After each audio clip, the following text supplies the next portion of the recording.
All right, ladies and gentlemen, welcome to another rendition of the Interstellar Tennis Podcast. The Interstellar Tennis Podcast. We haven't had one of these in a little while, but we're back because we're in a new studio, and we have a very special guest today, Mr. Noah Tauscher. How we doing, Noah? I'm doing well. Yeah, do you want to tell me what happened today? Because who knows if people are going to listen to this? Sure. I'll tell you what happened today. Give me the scoop. From my point of view. Yeah. Carter and I had a session today, and we're working on music for this record of his that's coming out. And the last 8 or 10 sessions have been fruitful. You know, I think we've got 6 songs. 6 songs, 6 sessions.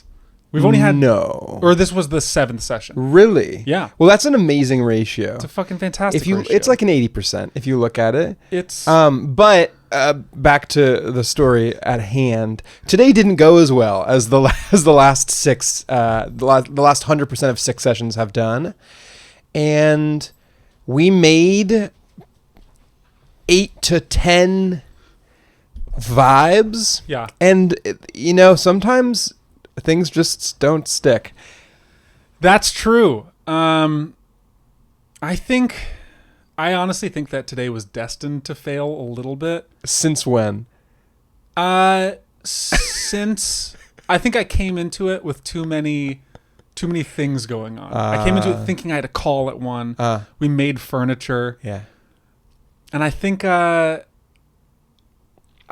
most successful sessions probably are the ones that start and like that's all that's going on. Yeah. But like, you know, I was excited about the new room, and I think in my head I had pressure on like the first session in the new room being like kind of like, oh, this is the new space, we got to christen it properly.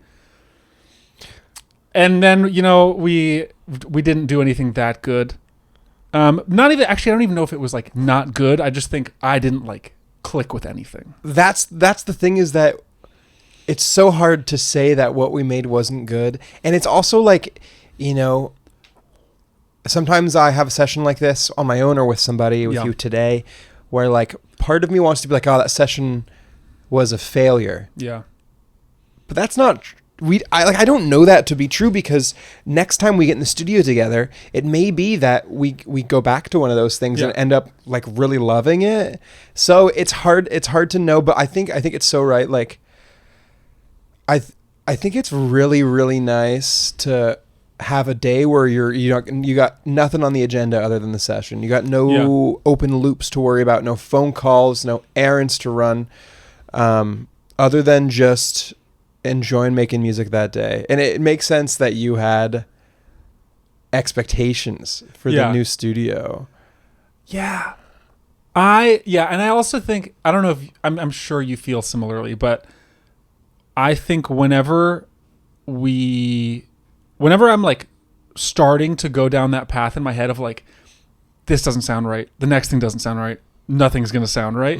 It's like, that's almost impossible to work back from. Yeah. And then I start like, there's like some pressure of being like, well, I can't just keep saying no to this stuff, you know? But then I also just don't like any, I don't know. Yeah. It's just like, and then it's just a bit of a feedback loop of, oh, fuck, like this is, and then I'm like, I was Noah being like, oh, this fucking ad, like what, like, is he pissed at me now? I wasn't mad at you. I could tell you were in a no mood. I was just like, and I very well may have been in a no mood as well.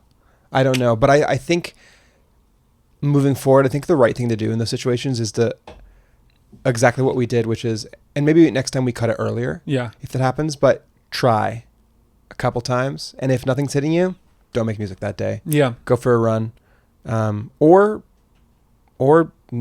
it's funny because yesterday I posted a video on social media that was like, I don't think writer's block exists. Yeah. And it was like, the advice that I was trying to give people was like, if you're having writer's block, make something shitty.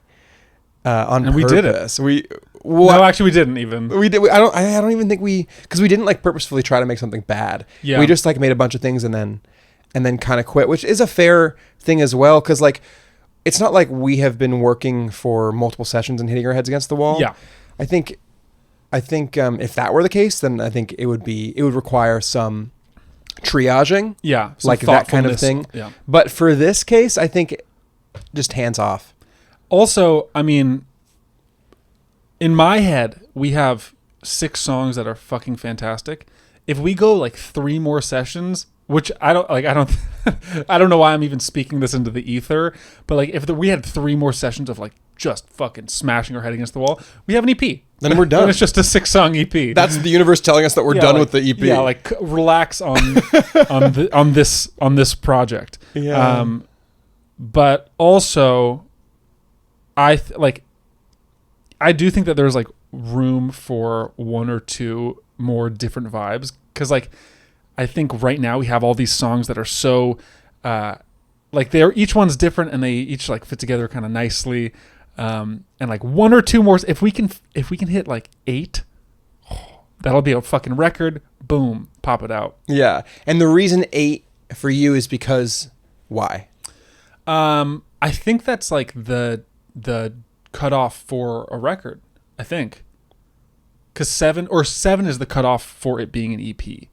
I know if it's more than that, it can't be an EP. It can't be. Oh, I don't know if like maybe you can have a 10-song EP as well. Yeah. No.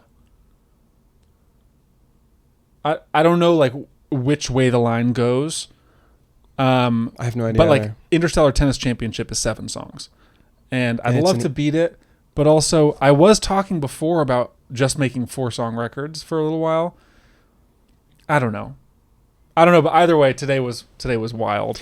There's something in you that wants to make an album. Yeah, I think I really want to have. You want to be able to call it an album. I think so. And 8 is the minimum at which you'd feel comfortable calling it an album. Yeah, Cool. I think if I had 8 songs, I'd be like, that's a record. Yeah. I wonder if part of me is like, at some point it'd be kind of fun to get like another person in here and just like fuck around with them. Yeah. Just fuck around with them. Just pinch their nipples. Yeah. Yeah, exactly. That's fucking around.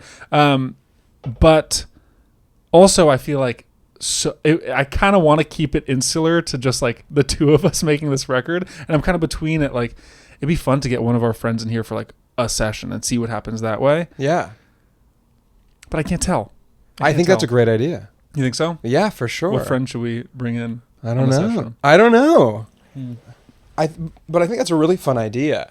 Just to get some fresh grass up in here. A little bit of fresh grass wouldn't hurt.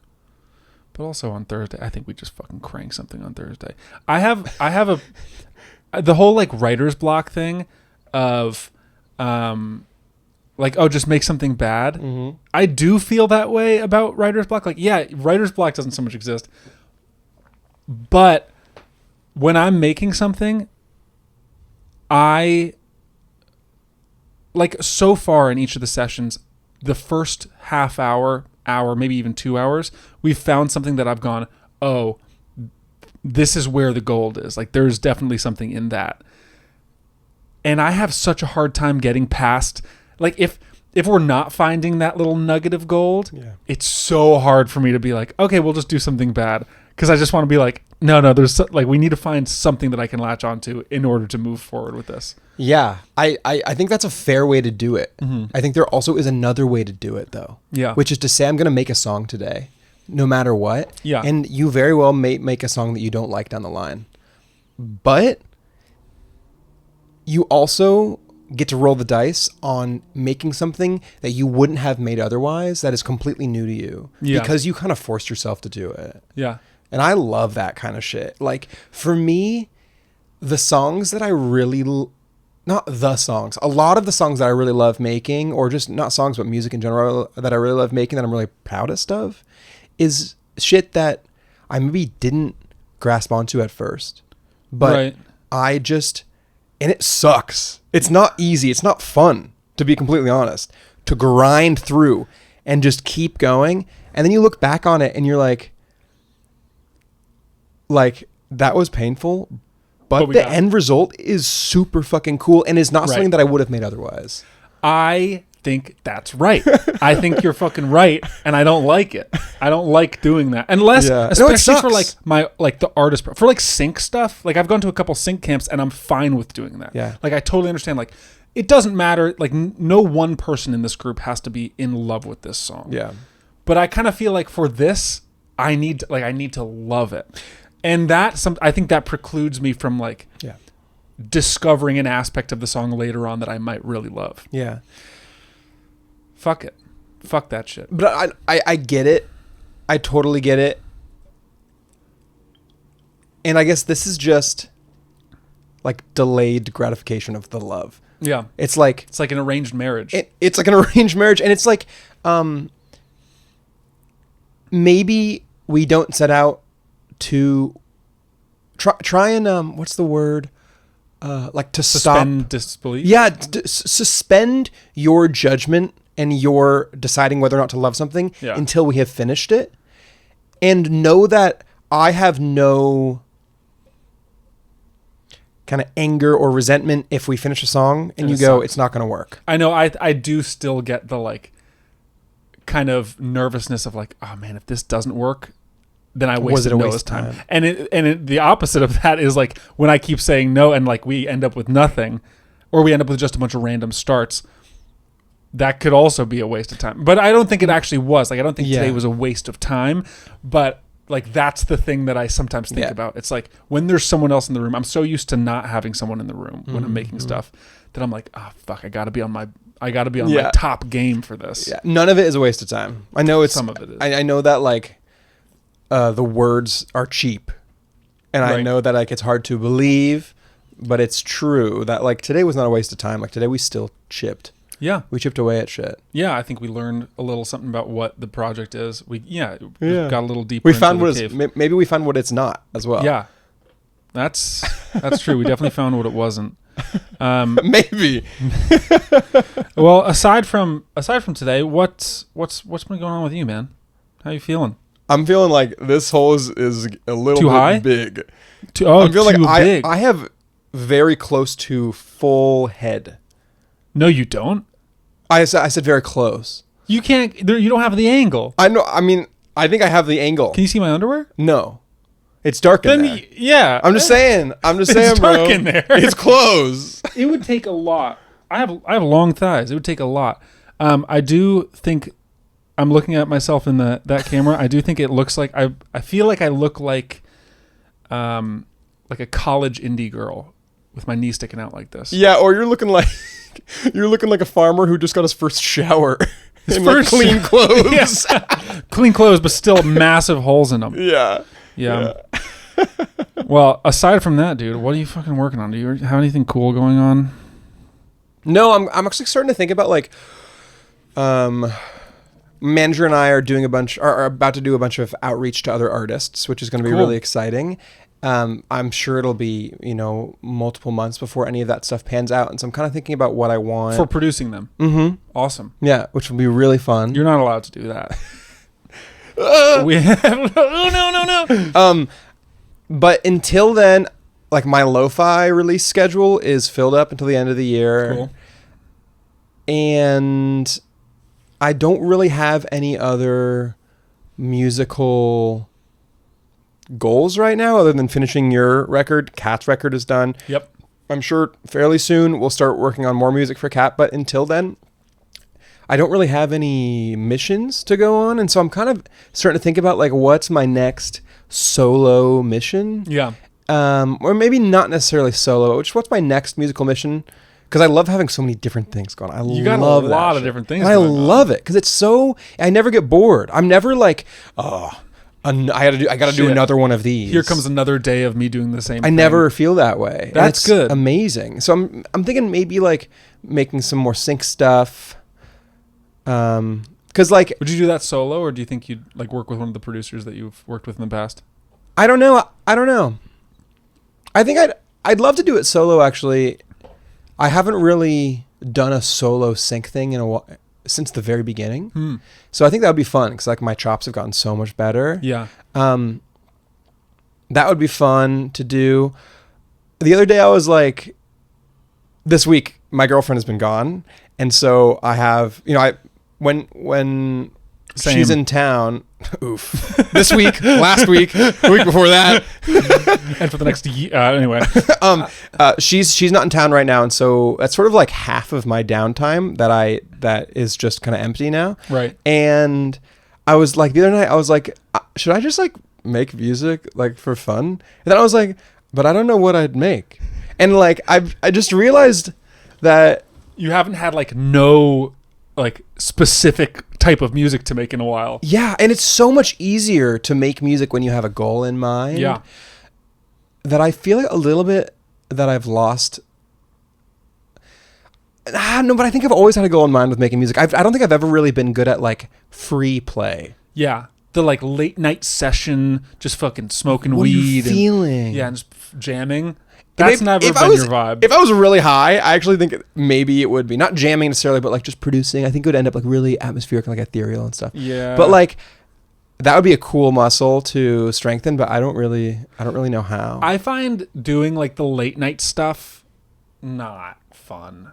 Like I guess it's probably just because like it's my day gig. Like it's what I do during the day. The idea of being like, and now let's put on the mood lights in the studio and like fuck around, Vibe out. Sounds like miserable. Yeah, but I think it's only because you work so hard on it all the time that you want to break I've been from working it. that hard recently. But you make a lot of music. Yeah. I'd We've say so. been making an EP. Right. Yeah, we're making 6 2 songs a week in a month. We've only been doing it for 3 weeks. That's crazy. Which is wild. That is nuts. So like, maybe you're not working your ass off on it every day, but your creative output is very good. I'm great.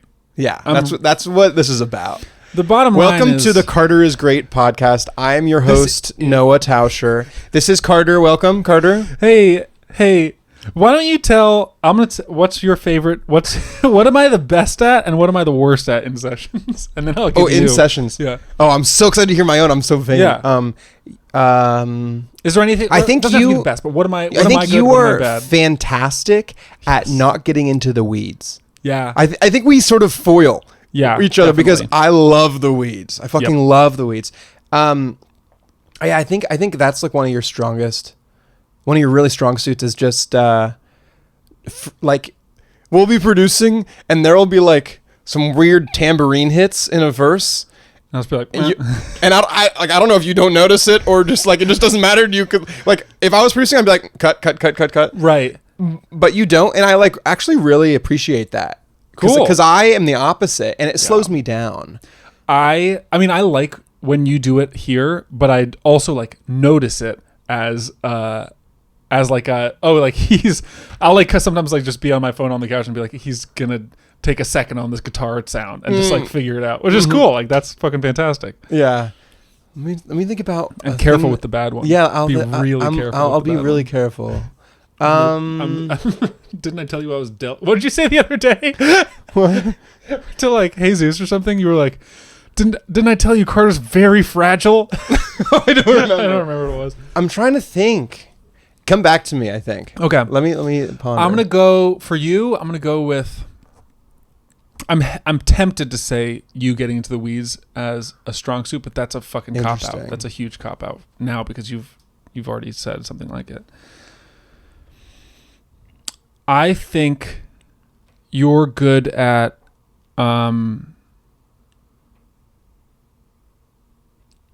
if it's too hard to come up with something, we can move on. No, I'm not moving on. There's a lot of things you're good at. None of them. And I can't name a single one. No, I mean, I feel like kind of like what we were talking about earlier. You're pretty good about when I start going on an idea that you might not like very much. Because every once in a while I can kind of tell when you're like, I feel like you're pretty good about just being like, okay, yeah. Let's like see how that goes. Mm-hmm. And you'll kind of like let that play out. Whereas like for me, I would, if I don't like that idea, I'd immediately be like, that ain't it. Yeah. And I think you're pretty good about suspending disbelief. But that could also just come from like, or like that's like a really good trait for a producer specifically, I think. It's like whatever path this guy is about to try to go down, let's just play that out. And so I think you're really good at that. Thank you. A more tangible skill, I think you're really good at melodies. I think you're really good at the like pinpointing melodies and like refining them. Yeah. Because a couple times in like a song that we've been writing, you've been like, okay, let's just like lock down where we actually go in this melody and take out the words that don't need to be there. So I'm gonna go with those two for your strengths. I like it. Thank you. Yeah. The whole like suspending disbelief thing is something that I've realized over the last couple of years, which is just like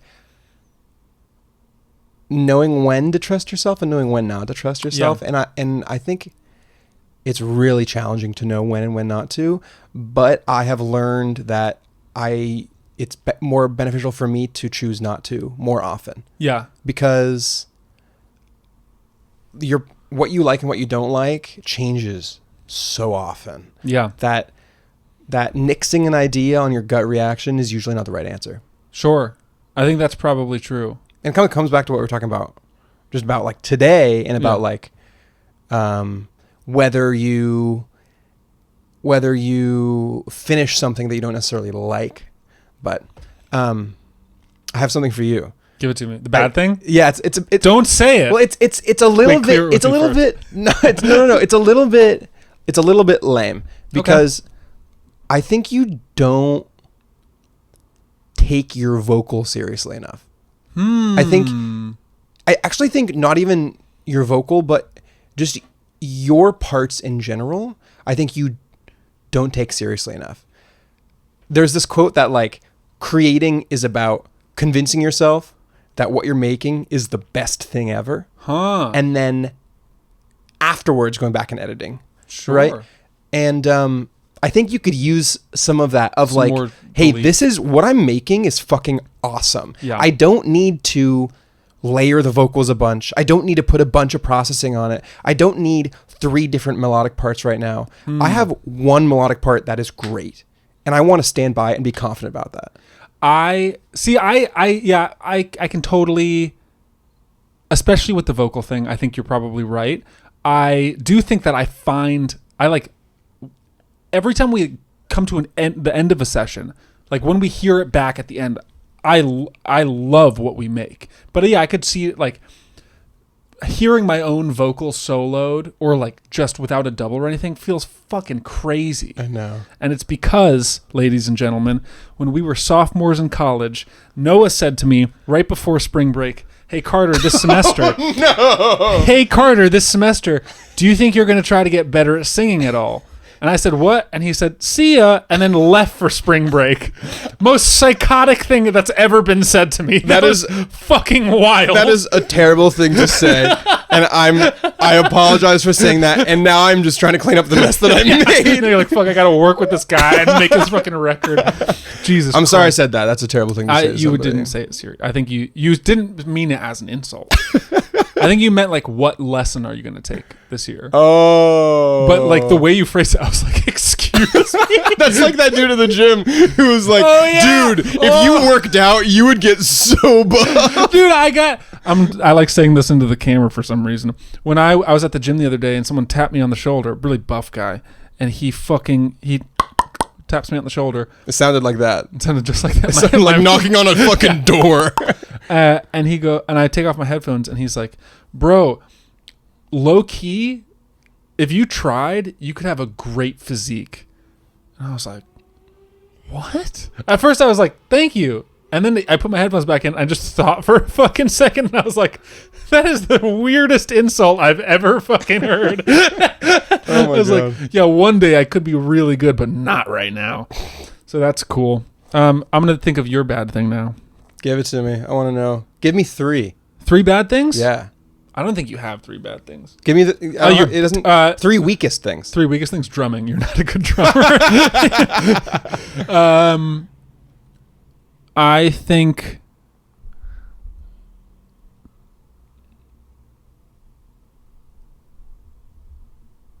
Wow, that's no. The blank space is totally fine. You don't feel like you need to fill it. I'm thinking of this. I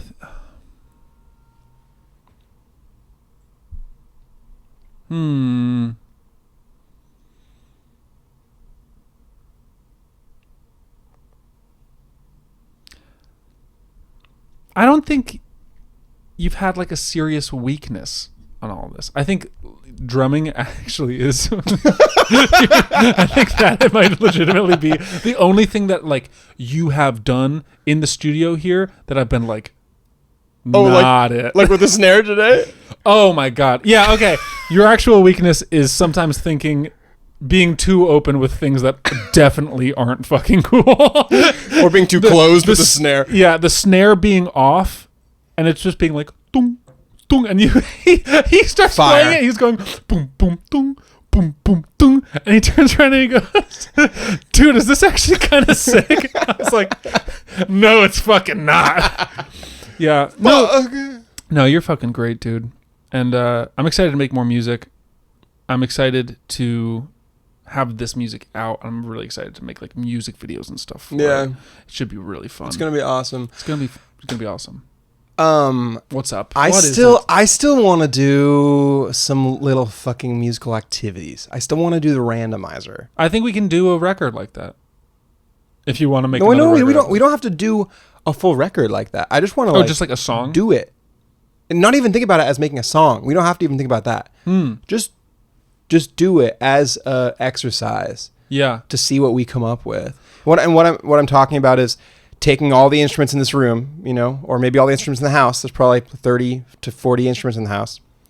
Putting them all into a computerized randomized generator, and saying, give me 3 of those instruments, and then taking those 3 instruments and making a song or making a piece of music, whatever, that only uses those instruments as a way to get ourselves out of our normal way of making things.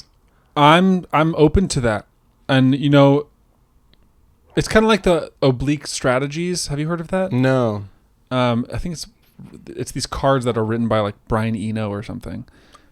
I've heard of this. Yeah. I kind of want to get those. Yeah. But yeah, I'm probably gonna like just get that deck of cards just because I'm curious what they say on them. But I'm definitely open to doing the randomizer thing. Yeah. I think also it could be really useful if we go, okay, today we're going to make this song with like just this. And then like on the next session, don't hold ourselves to that rule. No, like, no. No, but like for the next time we work on that same song. I totally agree. Okay. Yeah, I just don't think we can be like, oh no, we drew fucking tambourine and a flute. And like, so that means even on like the third session of us working on this song, we have to stick to that. I think as like an experiment to like write something that'll be really interesting. Yeah, it's just like a stretch. It's like stretching, like trying to do something new. I've been thinking quite a bit about this little, just like I've been mulling over this concept of everyone's trying to make unique music that's unique to them. That's their own sound that like creates a new genre. Mm-hmm. And I think, and only I'm doing it, and only we're doing it. I think there's an easy way to go about it, which is, and I haven't done this, just to be completely fair, but I want to, which is if you want to make something that sounds new and unique, make it you got to make it in a way that no other people are making music, or make it in an environment that no other people are making music. So like just give yourself a system or an environment that forces you to make stuff in a way that no one else does. Like if you want a different output as everyone else is getting, you have to change the input. Like you could try and get a different output just by trying to get different output. Yeah. Then I think it kind of sounds like, he's just trying to be change unique. things up. Whereas if you go, okay, the way we're creating this is entirely different, the result is gonna have to be different. Yeah. Yeah. I think that's probably how like Andy Schaaf's shit sounds so different. Cause like he was like, I think The Party was made off of an 8-track tape machine. And he was like, I'm just using that. I'm just using the 8 tracks. If we did some shit like that, although, I mean, when I haven't been in that many other sessions, but I don't feel like what we do here is like very much like how other producers work. I don't have a good sense of it. Me either. Like I think that like the way I've learned to work, and I can't speak to the way you learn to work, but it's like it's just come out of me fucking around for so long, and now I just have this one way of doing it. And yeah, I don't know. What is your way of doing it? Can you like put it into words? Start out with the kick drum. Yeah.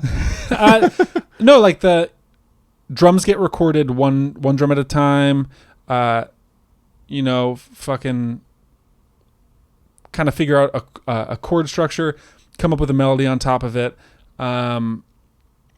Like just like all the little particular things, hard panning the guitars, usually doubling the guitars, having a synth, like a pad in the middle. Yeah. Like, of course there are elements of that that's like gonna be super popular in a lot of different kinds of music. Like I didn't fucking invent double tracking guitars or anything, but I don't feel like my structure for making stuff has been born out of like replicating someone else's structure. It's probably been born out of trying to replicate someone else's sound. Yeah. But I think, of course, that leads to its own thing. Yeah. You know? For sure.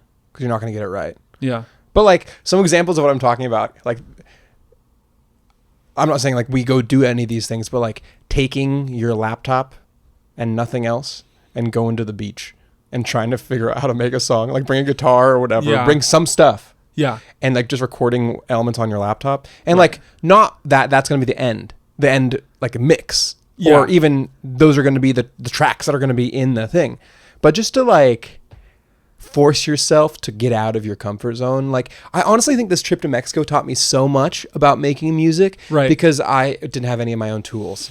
I had to just fucking free ball it.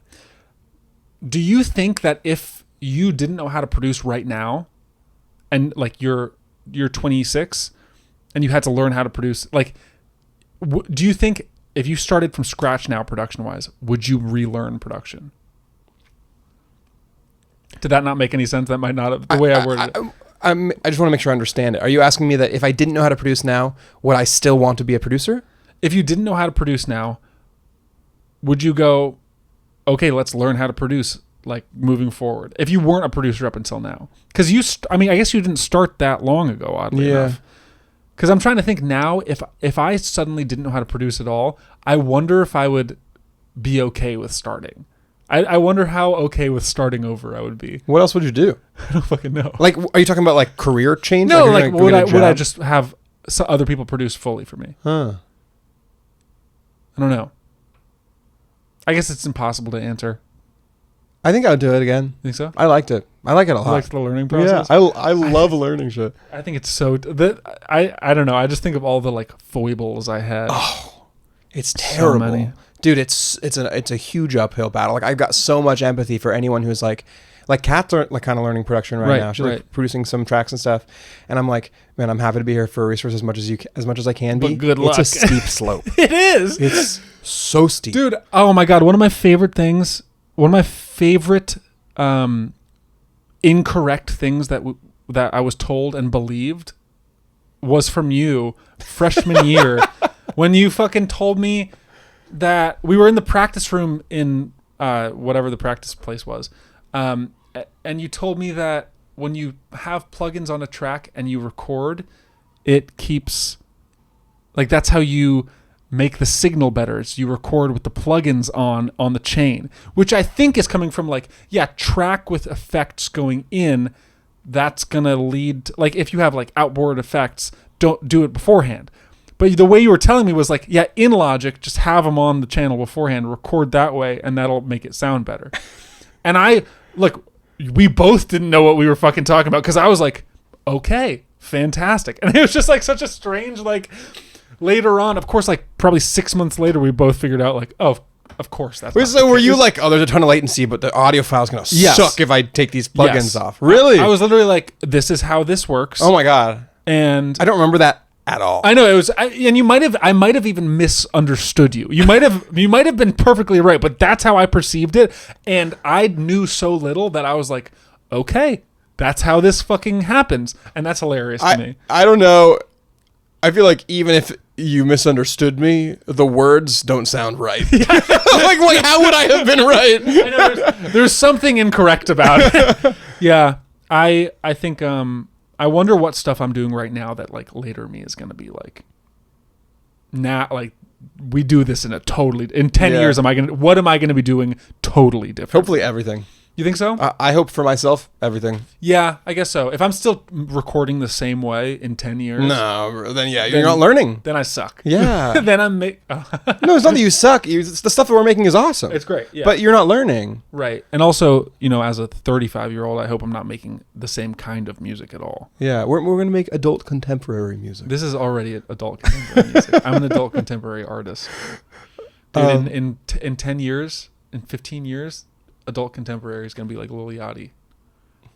Fire. That's just the truth. In college, I was taking like a mixing course, and I remember the teacher telling us that like think of all the different parts as like gears that all have to fit together in the frequency range. Like it's like the bass is in like the low register, and then the kick fits in right above that, and then maybe the piano's after that, and then you have the mid-range instruments and whatnot. So I was like, oh, so like bass can only be 100 and lower, and kick can only be 100 to 120. And it's like, it's just funny, like the things that you misunderstand and pick up.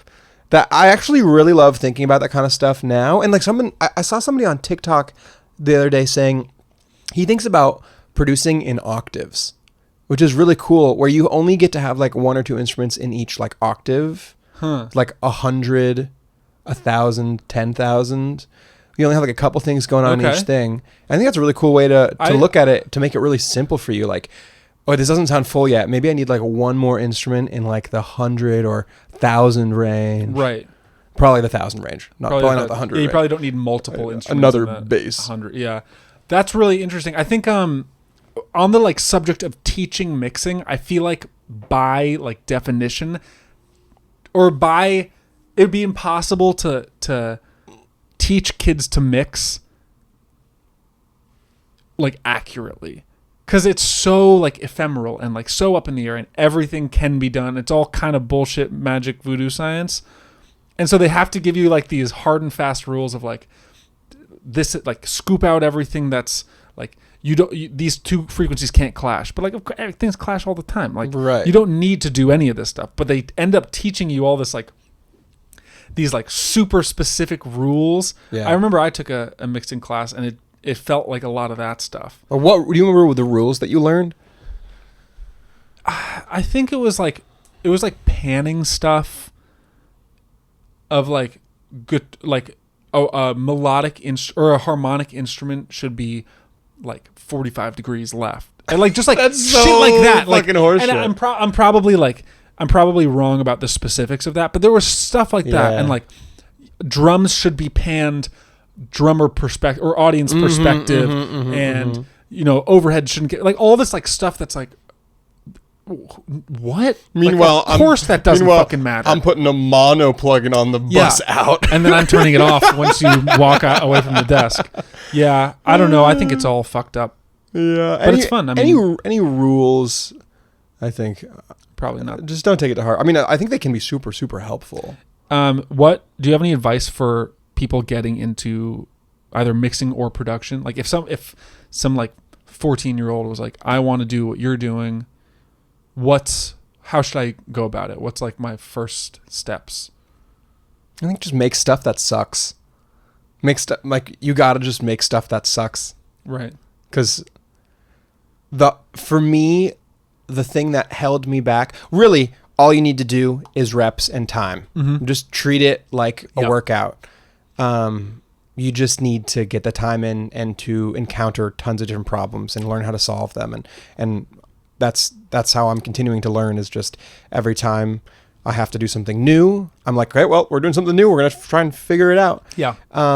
But for me, the thing that held me back from learning how to produce, or just from even just getting started, because I'm always learning more on how to produce, but was just my fear and my inability to make stuff that sounded good.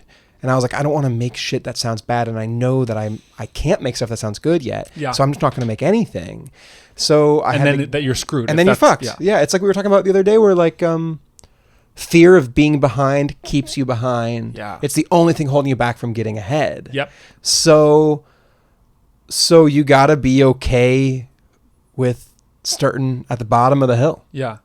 Yeah, and I think that's like a superpower too. It's like the less you know at the top, you have so much kind of like horizontal room of, I can literally make anything right now. Like you could do fucking put a trap beat in a country song, not that. And then you got Lil Nas. And then you have, but like you can like combine shit totally accidentally, And like if you don't know any of the rules, you end up just like making stuff that you never would have expected. And I don't know, like I hear people that are just starting out make demos all the time, and I'm always like, that's fucking crazy. Like that's awesome. And like I could never do that because like I'm too deeply embedded in like your process, in my process, but also like in what I've learned from the hierarchy of like producers. I went to school for it. Of course I can't do this and that. I have to pan all harmonic instruments 45 degrees left. Like that kind of shit. I don't know. I think it's, there's this concept called beginner's mind. I'm sure you've heard about it, which is just like the idea that what you're talking about is trying to maintain as much of that flexibility, that beginner's mind where you don't know, you can't do wrong because you don't know what wrong is. I think that's really, really important. And I like am trying to foster that as much as possible, of just being like, okay, now we do the kick drum and the snare drum and we do the hi-hat over here. It's like, or just like throw paint at the wall. Yeah. And like the kick drum could be all the way to the right. I don't know. I think it's funny because that feels like you're good at that stuff and you like doing that stuff, and I really don't like doing that stuff. And I'm the quote unquote artist and you're the quote unquote producer. So it's like that doesn't feel like the way it should be. I feel like most of the time you have like the producer who's like, we gotta do this. Let's keep you in line, buddy. And like I feel like you're kind of doing some of the I don't know, like, fucking around. Yeah. And I'm kind of like, all right, let's fucking calm down with that shit. I think it's fucking great. I'm here for it. I think we work together really well, even though today we didn't work together very well. I think I thought we worked together really well. Yeah. I think even today we worked together well. We just the product wasn't there. Yeah, average is good. Average is great. Batting average is hot. We're like insert baseball player name. We're like here in this bitch. I'm gonna put a baseball player's name when I open my mouth. We're like in this bitch. You open your mouth, I'll say a name. We're like Mickey Mantle in this bitch. There you go. Fuck yeah, guys. Well, do you have anything you want to plug? Anything you want to tell the people? No, because we've been going for about 45, I think. 42. I got nothing to plug. Let's really. Hey, RuneScape is still lit. Yep. Friend Spoonman100. And what's your? You don't have to tell. I don't know why you wouldn't want to. It's Officer Crunk. Officer Crunk. KRUNK. Meet us at Clan Wars. Meet us at we're gonna Lumbee Telly. Yeah, we're gonna blow up the castle in Lumbridge. Yeah, we're gonna next week. The castle. Yeah, cool, man. Thanks for joining the podcast. It's been fun. Yeah, wait, keep some. Got it. That's how you know you're a friend with somebody, is if you can give them like a really good handshake on film.